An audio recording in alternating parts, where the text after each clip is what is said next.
Earth did not cry. Earth did not sit in a corner and feel sorry for itself. Earth got angry, and then Earth got busy. The video of the council meeting was shown on every screen on the planet. Every television, every phone, every computer played the moment when 400 species laughed at 6 humans standing alone on a stage. People watched it in offices, and in living rooms and in schools.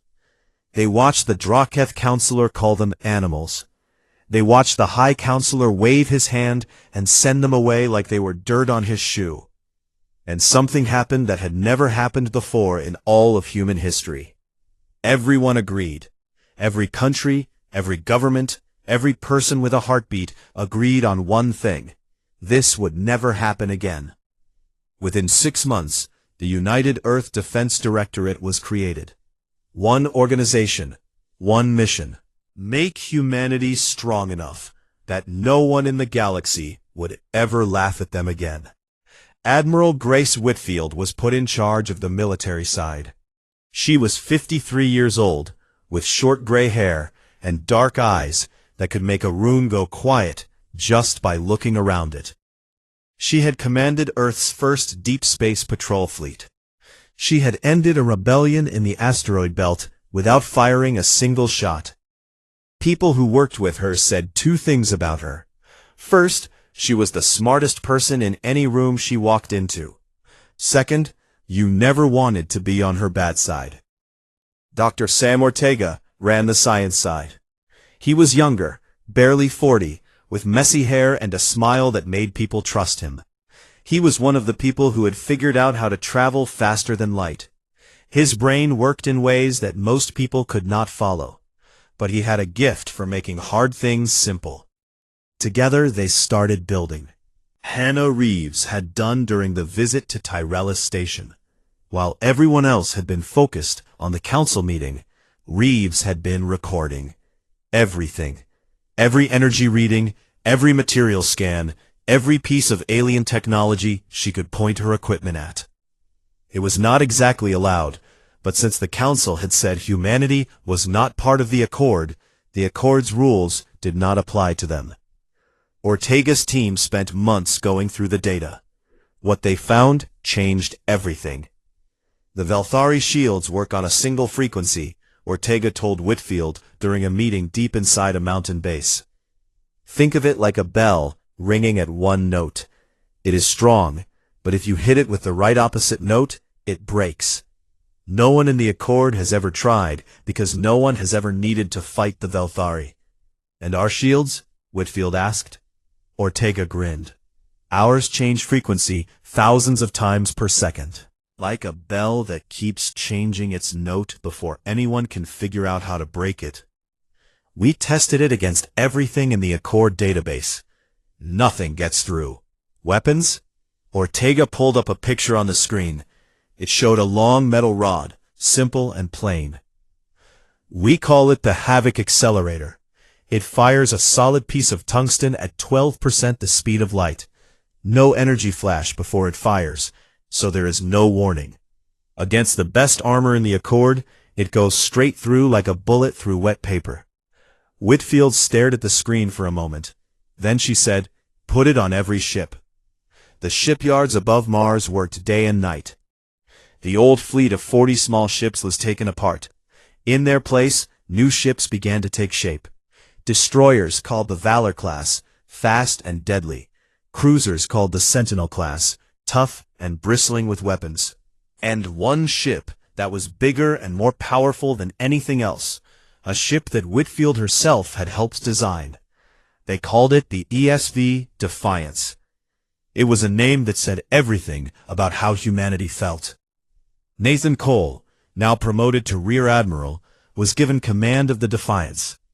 He had spent the 3 years since Tyrellus studying everything there was to know about how the Accord's military worked. He read their tactics, he studied their formations, he learned their habits and their patterns and their weaknesses. And he found something that made him smile. They have not fought a real war in 3,000 years, he told Whitfield one evening, standing in front of a wall covered in charts and diagrams. Their fleets are built to look scary, not to fight. Big ships, big guns, big formations. They fly in straight lines and shoot in straight lines. They have never faced anyone who fights the way we do. And how do we fight? Whitfield asked. Cole looked at her. Fast, dirty, from every direction at once. We do not line up and trade punches. We hit them where they are not looking, and we keep hitting until they fall down. While Cole and Whitfield built the military, Ambassador Voss was building something else. She had spent months reaching out to alien species that had been pushed around by the elder races. Small civilizations with no power and no voice. The Turani, a bird-like people whose planet had been stripped of its resources by the Draketh. The Fanari, water-breathing traders who had been locked out of trade routes for hundreds of years. The Lasari, who had been rejected for Accord membership 14 times. Voss met with them in secret, on hidden stations far from Accord eyes. She did not offer them weapons or money. She offered them something better. We are building an alliance, she told a room full of alien ambassadors. Not like the Accord, where the strong tell the weak what to do. A real alliance, where everyone has the same voice, where nobody gets laughed at. The room was quiet when she finished. Then, one by one, the ambassadors began to nod. Within 2 years, the Terran Compact had 26 member species. None of them were powerful on their own, but together, with humanity at the center, they were something new, something the galaxy had not seen before. 3 years after the humiliation at Tyrellis Station, everything was ready. Admiral Whitfield stood on the observation deck of the Defiance and looked out at the fleet. 214 human warships hung in the darkness of space, their hulls dark and angular, built not to impress, but to kill. Around them 46 ships from compact allies held formation. It was still a small fleet compared to what the elder races could send. But Whitfield was not worried about size. She opened a channel that reached every ship in the fleet. This is Admiral Whitfield. In 3 days, we move to the neutral zone. We are not going to start a war. We are not going to pick a fight. But we are going to stand where they can see us, and we are going to make them understand that the days of laughing at humanity are over. And if anyone raises a weapon against us or our friends, then they will learn the hard way what a mistake that is. Whitfield out. She closed the channel and stood alone in the quiet. Back on Earth, in homes and offices, and on the streets of every city, people looked up at the sky. They could not see the fleet, but they knew it was there. And, for the first time in a long time, they were not afraid of what was out in the dark. The dark should have been afraid of them. Because while the Accord had been sitting in their crystal halls, playing their ancient games, and laughing at the little species from the outer arm, humanity had been working, bleeding, building, learning. And the thing they had built was not just a fleet of ships or a network of allies. It was a promise that the next time humanity walked into that chamber, the galaxy would listen. And if it did not listen, then it would learn. The Draketh did not attack Earth. They were not that brave or that stupid. Instead, they went after something smaller, something they thought would be easy. Fanari Prime was a quiet world, covered in warm, shallow oceans and small green islands. The Fanari were a peaceful people, amphibians with wide, dark eyes and soft voices. They had joined the Terran Compact because they were tired of being pushed around. They had never imagined that joining would make them a target. 30 Draketh warships dropped out of hyperspace above their world on a morning when the sky was clear and the water was still. The ships were enormous, dark and heavy, covered in weapons that could turn cities to glass. Their commander was a warlord named Grath Torek, a scarred old soldier who had fought in border skirmishes for most of his life, and who hated small things that did not know their place. Torek sent one message to the planet below. Leave the Terran Compact now, or your cities will burn. It was the kind of message the Draketh had sent many times before. It always worked. Small species had no choice. They bowed their heads and did what they were told. The Fenari ambassador sent back a single reply. "We have friends now." Torek laughed when he read it. He ordered his ships to move toward the planet and begin charging their weapons. He did not know that behind the largest moon of Fenari Prime, hidden in its shadow, with every light and signal turned off, Rear Admiral Nathan Cole was waiting, with 47 warships. The human ships did not show up on Draketh sensors. The Draketh scanners were built to find the energy patterns of known Accord ships. Human vessels, with their different engines and their different technology, looked like empty space. Background noise. Nothing. Cole sat in his chair on the bridge of the Defiance and watched the Draketh fleet on his screen. He counted the ships. He watched their formation. He measured the distance and the angles, and when the moment was right, he gave a single, quiet order. All ships, fire. 36 Havoc accelerators fired at the same time from 6 different positions. 36 tungsten rods, each one moving at 12% the speed of light, crossed the gap between the moon and the Draketh fleet in less time than it takes to blink. 8 Draketh warships were destroyed in the first 4 seconds. Their shields were built to stop energy weapons, beams of light, and bolts of plasma. They were not built to stop solid metal moving faster than anything they had ever seen. The tungsten rods went through the ships like hot nails through ice, and the ships came apart in silent explosions that lit up the sky above Fenari Prime. Torek reacted fast. He was an old soldier, and old soldiers do not freeze when things go wrong. His remaining ships pulled together into a tight ball, a formation called the defensive sphere. It was standard Accord military practice. Put all your ships close together so you can shoot in every direction at once. Cole had expected exactly this. "All ships, pattern Blackbird," he said. The human destroyers scattered. They shot forward in every direction like a handful of stones thrown across a lake, moving so fast and changing direction so often that the Draketh guns could not track them. They wove between the enemy ships, firing short bursts of kinetic rounds and plasma shots, each attack perfectly timed to hit a different weak spot. Commander Kyle Dunn, leading a group of 4 destroyers, drove his ships straight through the middle of the Draketh formation. The alien guns hit his ships. His shields flared bright white, then shifted color, then flared again. But they held. The Draketh had never seen shields like this. Every time they found the right frequency to punch through, the shields changed, and they had to start over. "Their big guns take 6 seconds to recharge," Dunn reported to Cole, his voice tight but steady. "We can fire 3 rounds in that gap." "Then do it," Cole said. Dunn's 4 ships tore through the center of the formation, firing again and again. A Draketh cruiser took 2 rounds through its midsection and broke in half. 2 more ships went dark, their power systems knocked out by precise shots to their engine sections. By the time Dunn's group came out the other side, the defensive sphere had fallen apart. Grath Torek, seeing his fleet being taken apart by an enemy half its size, made his last move. He turned his flagship, the Wrath of Krodash, the largest ship in his fleet, directly at the Defiance. The Wrath was a dreadnought, a ship built to break planets. Its main cannon could crack a continent. Torek poured everything he had into one massive barrage aimed at Cole's ship. The Defiance shook. Alarms sounded, but the shields held.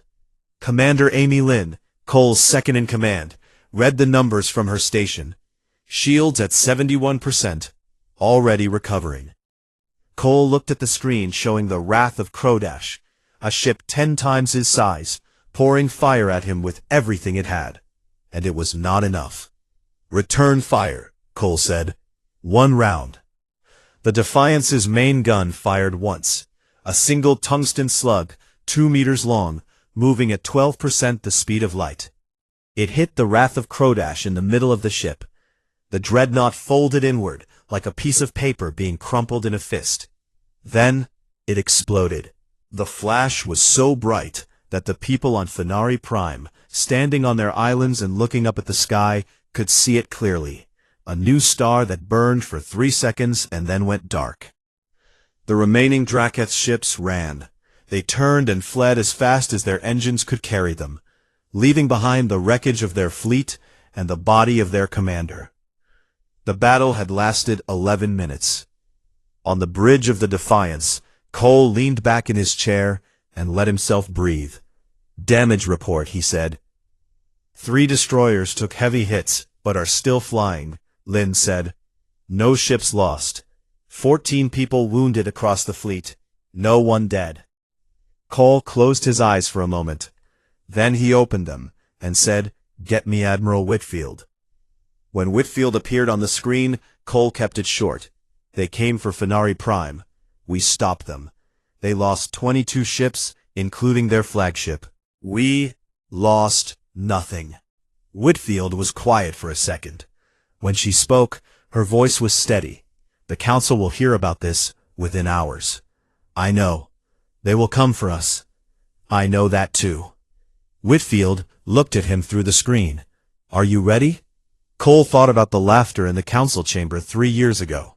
He thought about the way Zorath Vel had waved his hand. He thought about the word denied. "Yes," he said, "we are ready." On Fenari Prime, millions of people came out of their homes and stood in the shallow water and looked up at the sky.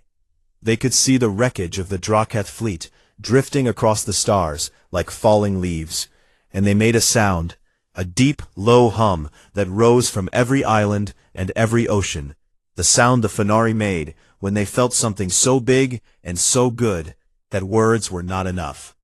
They had been told they were alone. They had believed it, because it had always been true. But today, someone had come. Today, a species from a tiny blue planet on the far edge of the galaxy had put itself between them and the fire, and had not moved. The news spread across the galaxy like a shockwave. In the great halls and chambers of 400 civilizations, the story was told and retold. A species that had been laughed at, rejected, and sent home like children had just destroyed a Draketh battle fleet in 11 minutes without losing a single ship. In his private room on Tyrellus Station, High Counselor Zorath Vel watched the recordings of the battle. He watched them 3 times. His 4 hands did not move. "How is this possible?" he asked his military advisor. The advisor, a decorated fleet commander, did not have a good answer. "Their weapons are not in our records. Their shields use technology we do not understand, and their tactics follow no pattern we can predict. They do not fight like anyone we have ever seen." "Then figure out how to beat them," Zorath said. The advisor hesitated. "That may take time, Counselor, and I do not think they are going to give us time." Zorath stared at the frozen image of the Defiance on his screen. 3 years ago, he had dismissed the species that built that ship. He had waved his hand and told them to come back in 500 years. Now he was not sure they would wait 500 days. "Call the full council," he said, "and send a message to the humans." The second time humanity came to Tyrellus Station, nobody laughed. The ESV Defiance did not come alone. 60 warships flew in formation behind it, arranged in a pattern that one Accord military analyst would later describe as a fist pointed at your face. The ships did not dock. They sat outside the station in perfect silent rows, their weapons powered down but clearly visible. It was the kind of politeness that came with a warning attached. Ambassador Laura Voss walked through the same corridor she had walked 3 years before. The last time, aliens had stepped in front of her, bumped into her, ignored her like she was not there. This time, they moved out of her way. Some of them pressed their backs against the wall as she passed. One tall Salithi diplomat, a creature made of something that looked like flowing silver, actually bowed its head. Voss noticed all of it. She let none of it show on her face. The council chamber was full again. Every seat taken, every gallery packed, but the sound was different this time. 3 years ago, the room had hummed with amusement and boredom. Now it hummed with tension. The air felt tight, like the moment before a storm breaks. When Voss stepped onto the central platform, silence fell. Not the polite silence of attention, the hard silence of fear. High Counselor Zorath Vel sat in his tall chair. He looked older than Voss remembered. His bronze skin had lost its shine, and his 4 hands gripped the armrests like he was afraid he might fall. "Ambassador Voss," Zorath said. His voice still filled the room, but it did not carry the same weight it once had. "You have been called here to answer for the destruction of a Draketh force in the Fenari system." Voss tilted her head slightly. "A Draketh force? You mean the 30 warships that showed up at a peaceful planet and threatened to burn its cities unless the people there gave up their freedom?" "That force?" Krovash, the Draketh counselor, rose from his seat. He was even bigger than Voss remembered, nearly 3 meters of dark green scales and muscle and rage. His voice shook the walls. "Your ships attacked our fleet without cause. This is an act of war against the Draketh Empire and against this entire accord." Voss waited until his voice stopped echoing. Then she spoke, and her voice was calm and clear, and carried to every corner of the vast room. "Let me tell you what actually happened, Counselor. Your battle group went to Fenari Prime and told millions of innocent people that their homes would be destroyed unless they cut ties with their friends. That is not peacekeeping. That is a threat. The Fenari are members of the Terran Compact. When someone attacks our friends, we answer. Maybe you have forgotten what that word means." The silence after she spoke was so deep that you could hear the hum of the station's engines far below. "You have no right to speak in this chamber," Krovash growled. "Your membership was denied." Voss looked up at him. She did not flinch. She did not step back. She was a full meter shorter than him, and she looked him straight in the eye. "And yet here I am," she said. A murmur ran through the galleries. It was the sound of hundreds of species whispering to each other. And for the first time, the whispers were not about how small humanity was. They were about how small the Draketh counselor looked, standing there with his fists clenched, being spoken to like a child by a woman from a world he had called primitive. Voss let the murmur settle. Then she turned to Zorath. 3 years ago, I stood right here and asked for a chance. I was polite. I was respectful. And I was laughed at and sent home. I accepted that. I did not complain. I went home and I went to work." She paused and looked up at the tiers of alien faces stretching above her. "I did not come back here for your approval. I came back because one of your members attacked our ally, and I need to know something. Did this council order that attack? Or did one species decide on its own to bully someone smaller, the way the strong have always bullied the weak in this accord?" Zorath was quiet for a long time. The entire chamber waited. "The attack on Fenari Prime was not ordered by this council," Zorath said finally, each word slow and heavy. "Counselor Krovash acted on his own government's authority." Krovash slammed his fist on the railing in front of him. The sound echoed like a gunshot. "You would side with these creatures over a founding member of the Accord?" "I am saying what happened," Zorath replied. "You did not ask permission. You acted alone. If there are consequences for that, they are yours to carry." For a moment, the room balanced on a point so sharp it could cut. Krovash stared at Zorath. Zorath stared back. Then the Draketh turned his burning eyes to Voss. "This is not over, human." "No," Voss agreed. Her voice was soft, almost gentle, and somehow that made it more frightening than any shout. "It is not." She turned back to Zorath and straightened her back. "Counselor, I want to be very clear about something. Humanity did not come here to tear down what you have built. 11,000 years of peace, even a peace that is not perfect, is something worth protecting. But the Accord as it is today is not a partnership. It is a ladder. The strong stand at the top and look down. The weak stand at the bottom and look up. And if anyone at the bottom dares to raise their hand, it gets cut off." She reached behind her and pressed a button on a small device. Holographic screens appeared in the air around her, showing faces. Alien faces. 26 of them, all watching in real time from their own worlds. The Terran Compact is 27 civilizations, including humanity. We are small, we are new, we know that. But we are not going away, and we are growing every day. What I am offering is simple. A treaty between the Compact and the Accord. Equal standing, shared defense, open trade.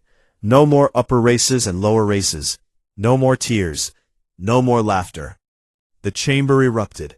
Dozens of counselors spoke at once. Some were angry, their voices sharp and loud.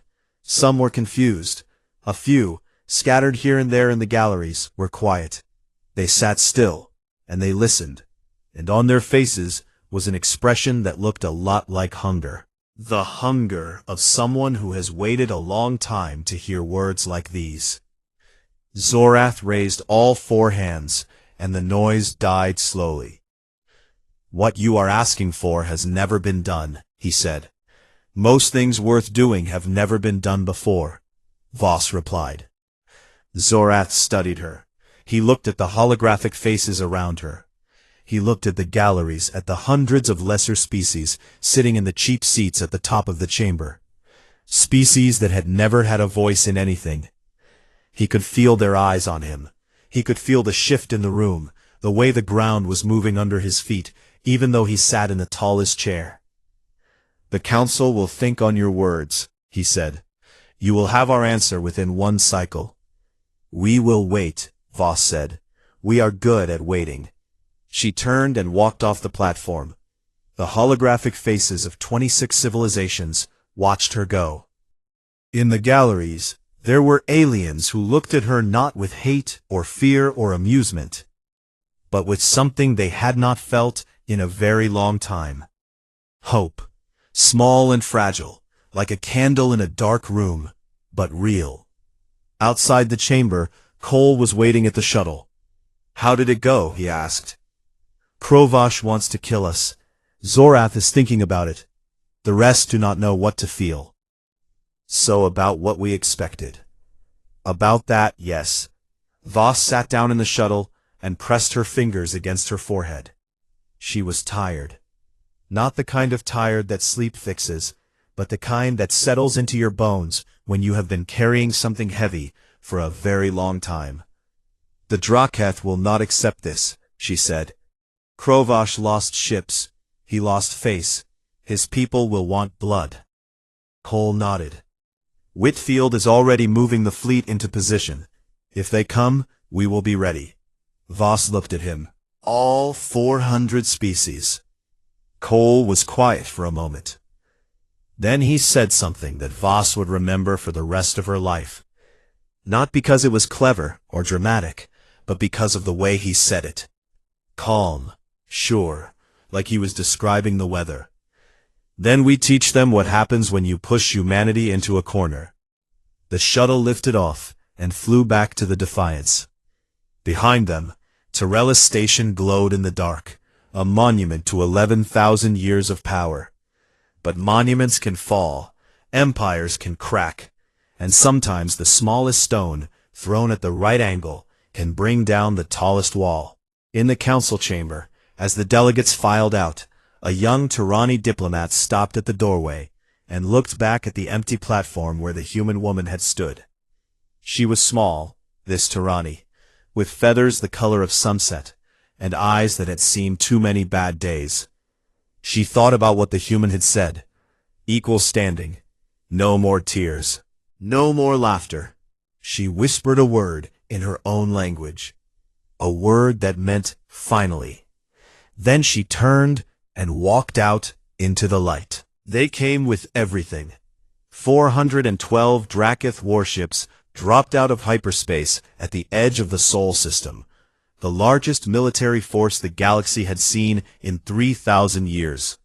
6 of those ships were planet crackers, dreadnoughts so large that they bent the light around them, each one carrying a weapon that could burn the surface of a world clean in a single shot. Behind them came cruisers, destroyers, support ships, and troop carriers. An ocean of metal and fire stretching across the dark. Grath Torek had survived the battle at Fennery Prime. They had pulled him from a broken escape pod, half dead and full of hate. He had begged for command of this fleet, not because he was the best leader, because he wanted it more than he wanted to breathe. His order was simple. Burn Earth.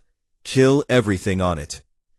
Admiral Grace Whitfield stood in the command center of Olympus Station, the military headquarters orbiting Mars. The room was filled with officers and screens, and the quiet hum of machines. On the largest screen, 400 red dots moved slowly toward the center of the solar system. 412 ships confirmed, said Captain Diane Holt, her chief of staff.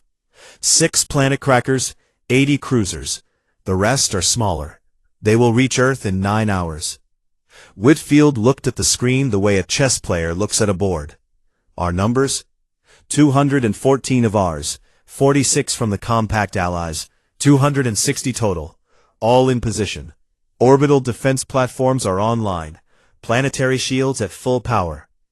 260 against 412, Whitfield said. She almost smiled. I have had worse mornings. She opened a channel to every ship in the fleet. All commands, this is Admiral Whitfield. The Drakath are coming to burn our home. They think their numbers will break us. Every ship in this fleet knows what to do. Every crew has trained for this day.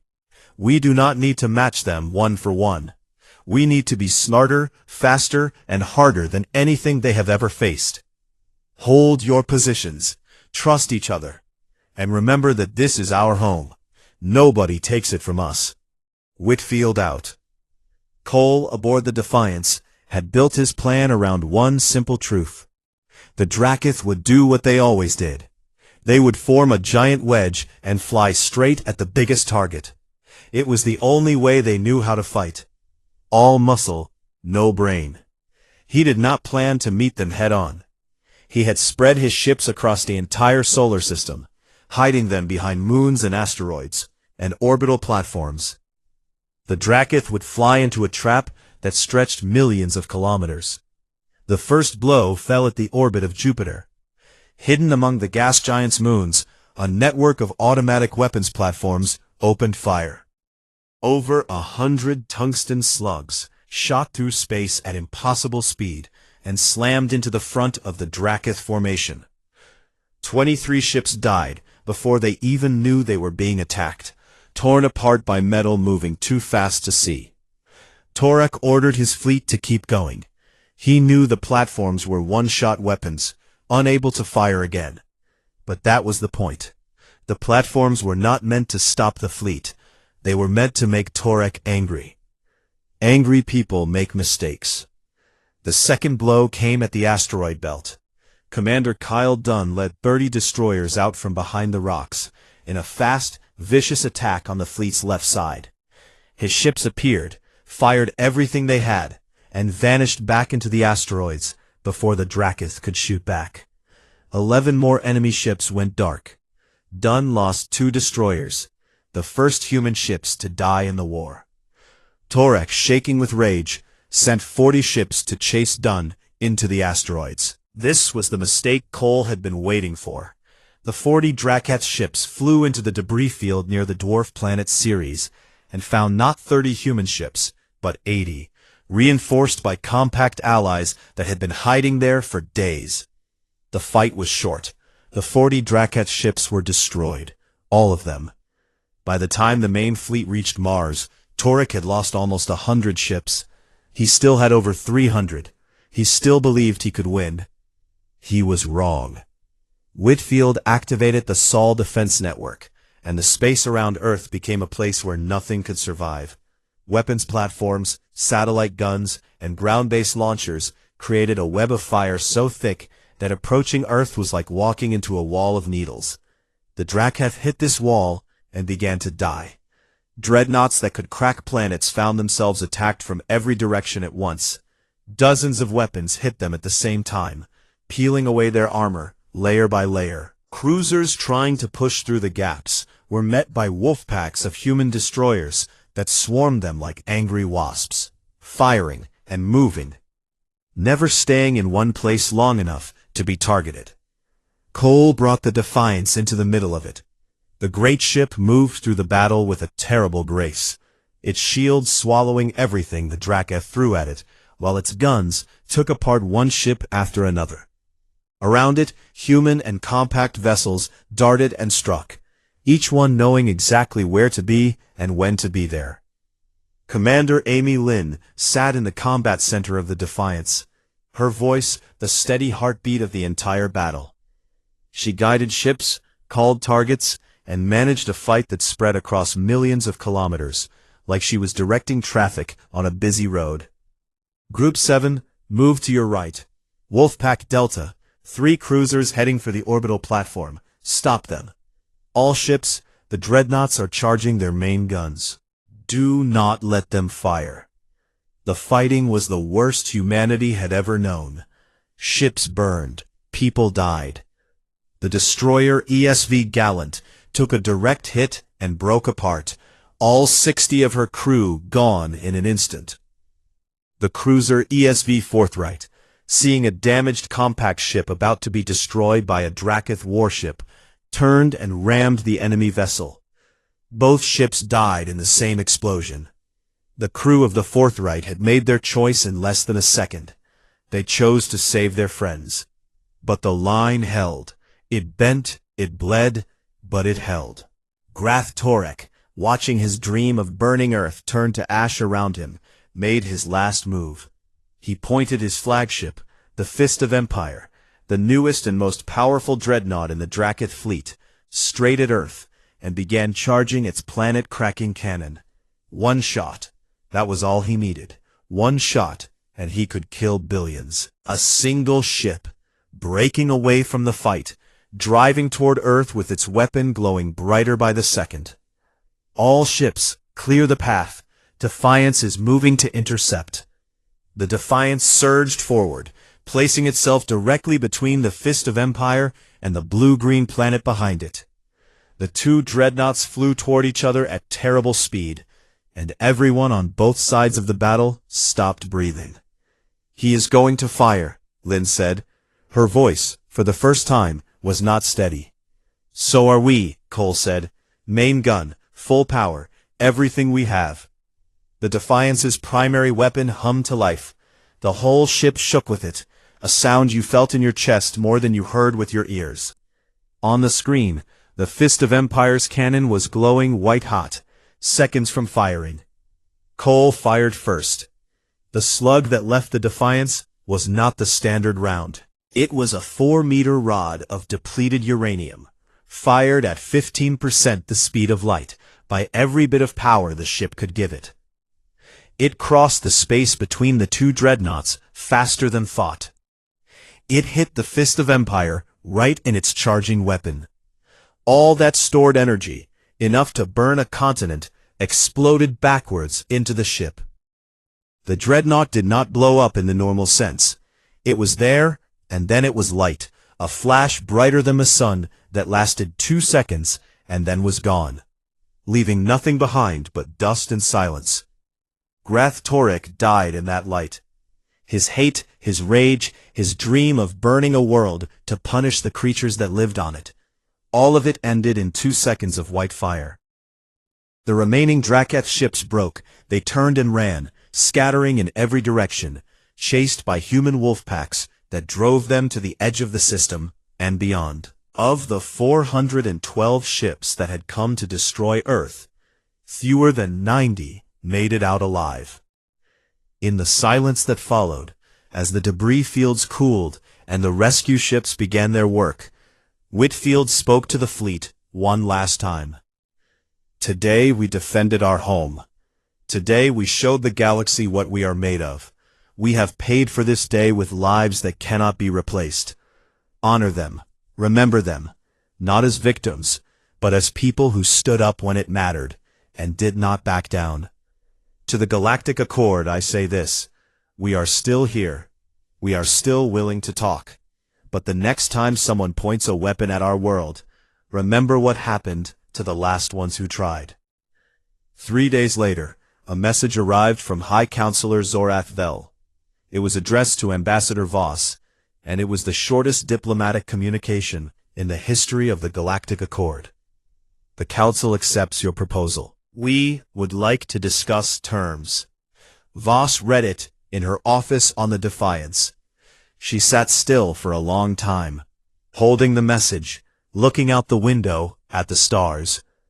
She thought about the day she had stood on that platform and been laughed at.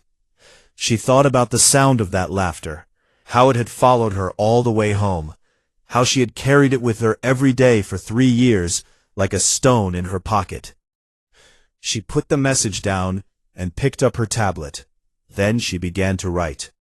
In the council chamber on Tyrella Station, workers were installing a new seat. It was not like the others. The other seats were made of crystal and metal and light, tall and grand and meant to impress. This one was made of oak, simple, dark polished wood from a forest in a place called Virginia, on a planet called Earth, in a system at the far edge of the galaxy that nobody had cared about 4 years ago. When someone asked him why oak, he said, because oak is strong, and it does not try to look like anything other than what it is. The seat was the smallest in the chamber. It sat at the same level as the others now, not below, not above, just equal, plain and honest among all that alien shine. But nobody who looked at it, nobody who knew the story of how it got there, would ever make the mistake of thinking it was not important. The laughter was gone. In its place was something new, something that had not existed in the Galactic Accord for a very long time. Respect, not the kind given freely, the kind that is earned with blood and fire, and the refusal to stay down when the whole universe tells you that you are nothing. Humanity had arrived, and the galaxy would never be the same. The message came on a Tuesday morning, and it changed everything. For 6 long years, humanity had been trying to join the Galactic Accord, the oldest and most powerful alliance of alien species in the known universe. 412 civilizations were part of it. They shared technology, trade routes, and military protection. If you were in the Accord, you mattered. If you were not, you were nothing. Humanity was nothing. But now, finally, after 18 months of waiting, the High Council had agreed to hear Earth's case. Captain Nathan Cole stood on the bridge of the ESV Steadfast, Earth's only diplomatic ship, and watched the massive space station called Tyrellis grow larger in the window. It was bigger than anything he had ever seen, bigger than anything any human had ever seen. The station was the size of a small moon, covered in lights and towers and docking rings that stretched out like arms waiting to grab them.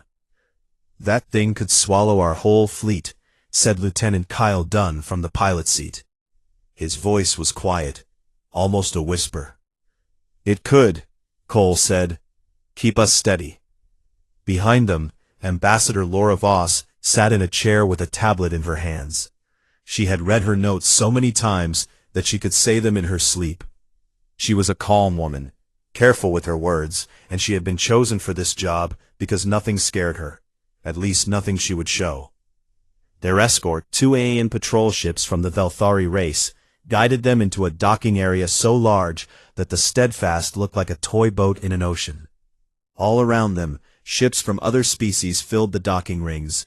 Some were as big as mountains. Some glowed with strange light. Some looked alive, like giant creatures floating in space. The human ship looked small and plain next to all of them. Voss, walked up beside Cole, and looked out the window. "They are going to laugh at us," she said. Cole did not look at her. "Probably. Good. Let them laugh. People who laugh do not prepare." Cole glanced at her. There was something hard behind her calm eyes, something that told him she had already planned for the worst. The delegation was small, just 6 people. Voss and Cole led the way. Behind them walked Dr. Hannah Reeves, a language expert who could speak 9 alien languages.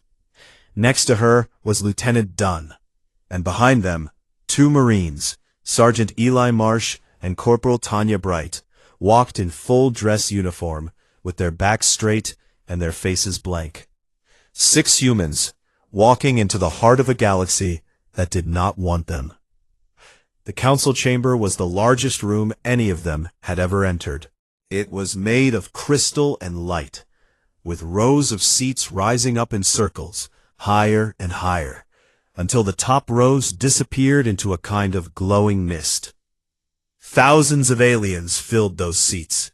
Some had 4 arms, some had no arms at all. Some floated, some were made of light.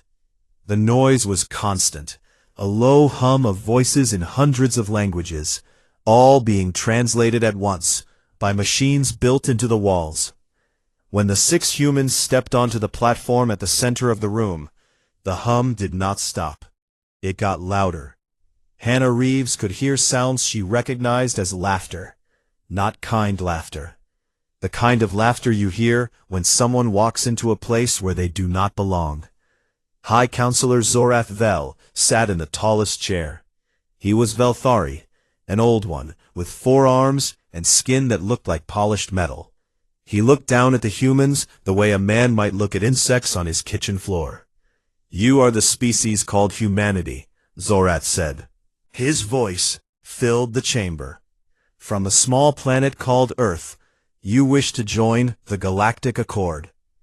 "We do," Voss said. Her voice was clear and strong.